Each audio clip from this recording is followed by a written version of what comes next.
Bismillahirrahmanirrahim. Assalamualaikum warahmatullahi wabarakatuh. Perkenalkan, nama saya Kurnia Nisha Marani, NIM T 2019-1093.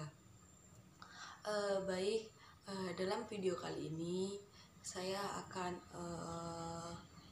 menjelaskan tentang definisi dan konsep teknologi untuk pembelajaran. Nah, yang pertama kita bahas adalah pengertian dari teknologi pembelajaran itu sendiri.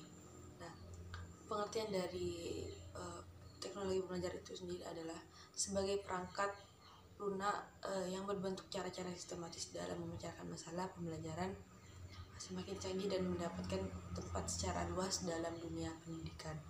Ini menurut salah satu tokoh, yaitu Suparman tahun 2004. Nah, teknologi pembelajaran ini juga merupakan tumbuh dan berkembang dan praktek pendidikan dan gerakan komunikasi audiovisual.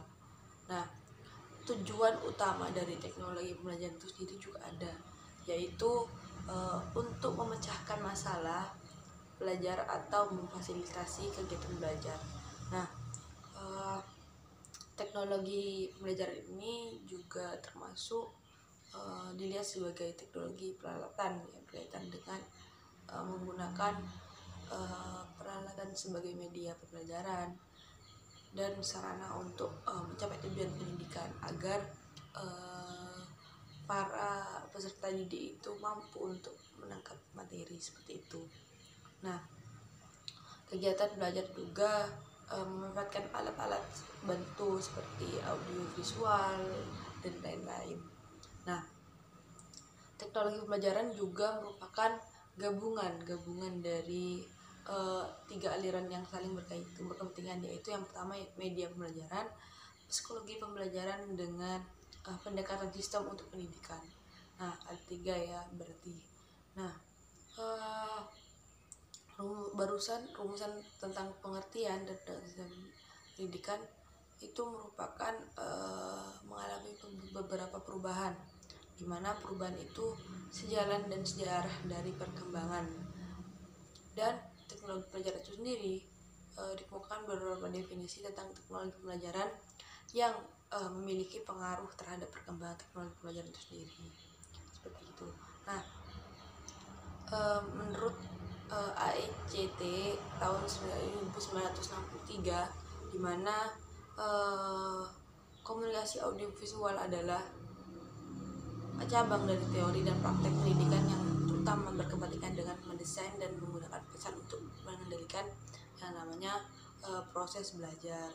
Nah, mencakup kegiatan yaitu yang pertama mempelajari kelemahan dan kelebihan suatu pesan dalam proses belajar. Nah, di sini tujuannya adalah untuk mencari tahu kelemahannya. Nah, kelemahannya apa?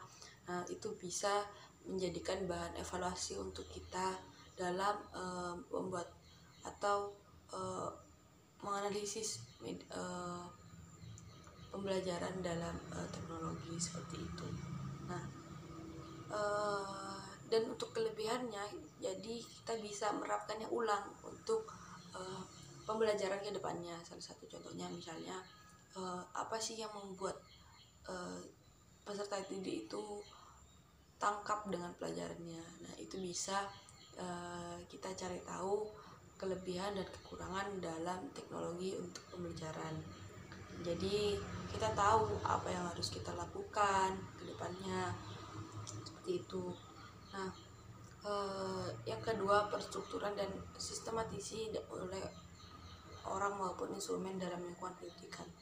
Nah, salah satu contohnya yaitu perencanaan. Jadi sebelum kita melakukan pembelajaran, salah satu contohnya teknologi untuk pembelajaran, yang pertama kita lakukan adalah perencanaan.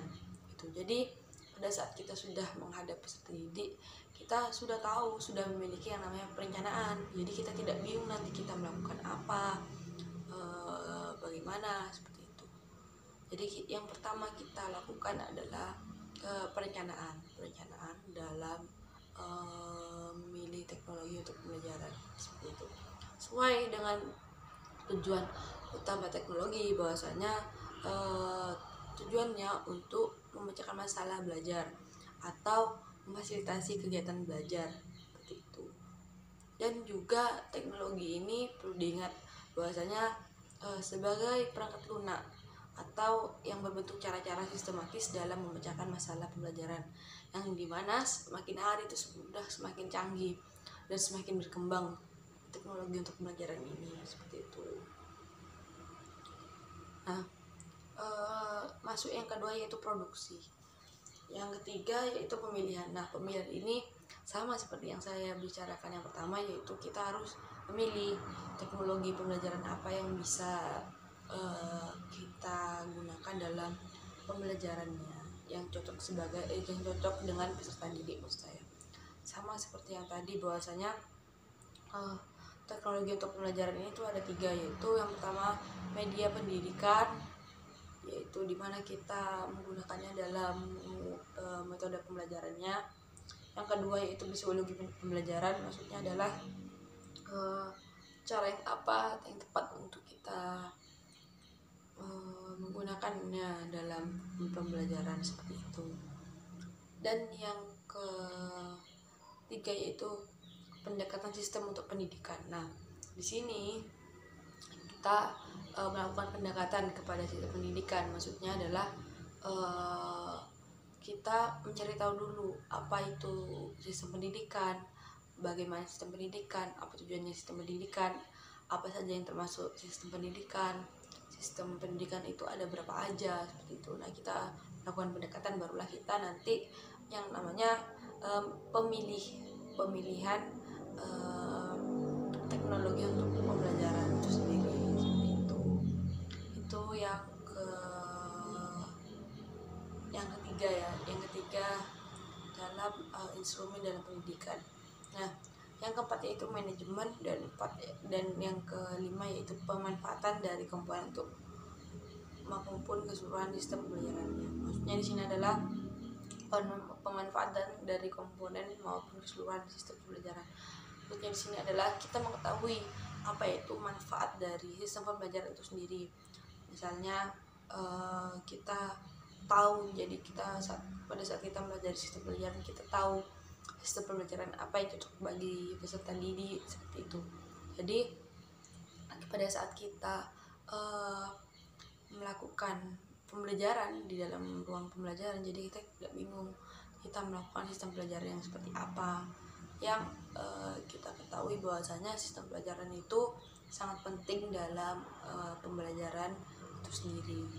Nah, tujuan praktisnya dalam teknologi untuk pembelajaran ini adalah pemanfaatan setiap metode dan media komunikasi secara efektif untuk membantu pengembangan potensi peserta didik secara maksimal. Nah, mari kita bahas tujuannya, yaitu yang pertama memanfaatkan setiap metode.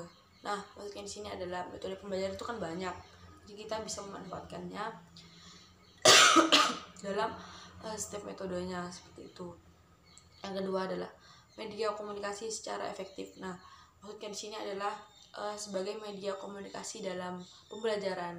Jadi pada saat kita melakukan pembelajaran pada peserta didik itu kita tidak kekurangan atau tidak bingung gitu untuk melakukan yang namanya komunikasi dalam pembelajaran seperti itu. Jadi tujuannya apa? Untuk membantu pengembangan potensi peserta didik secara maksimal. Jadi dalam hal ini kita bisa menarik kesimpulan ya, bahwasanya pada saat kita melakukan tujuan utama dalam pembelajaran, yaitu untuk membantu pengembangan potensi peserta didik secara maksimal. Nah, di sini kita bisa membentuk potensi dari peserta didik. Jadi kan peserta didik itu memiliki banyak potensi, dan pastinya setiap orang itu memiliki berbeda-beda potensi. Jadi kita sebagai calon pendidik kita bisa membantu mengembangkan yang namanya potensi peserta didik itu sendiri seperti itu. Nah, definisi yang saya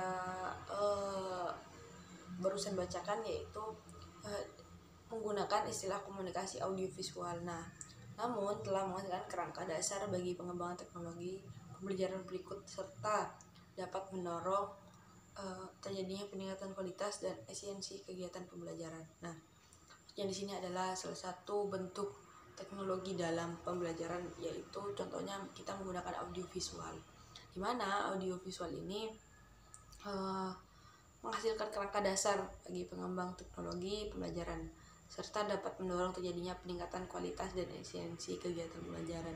Jadi pada saat kita menggunakan media pembelajaran, salah satu contohnya yaitu audiovisual, bisa dibilang mungkin nanti pada saat kita melakukan pembelajaran itu bisa sangat efektif pada saat kita melakukan atau melakukan media pembelajaran di dalam atau pembelajaran di dalam kelas kepada peserta didik seperti itu. Dan apalagi pada saat zaman sekarang itu sudah canggih kan, semua teknologi sudah modern dan semua peralatan itu berbasis digital. Jadi sangat-sangat membantu bagi, menurut saya sangat-sangat membantu bagi calon peserta didik sama pendidiknya seperti itu. Jadi pada saat kita melakukan pembelajaran dengan prasarana yang sangat mendukung, itu sangat membantu peserta didik untuk bisa langsung menangkap apa yang diberikan kepada peserta didik oleh pendidik seperti itu. Jadi menurut saya teknologi untuk pembelajaran pada zaman sekarang itu sangatlah mudah dan sangatlah semua alat itu sangat mendukung pada media pembelajaran seperti itu. Jadi menurut saya itu sangat mendukung semua media pembelajaran pada saat sekarang.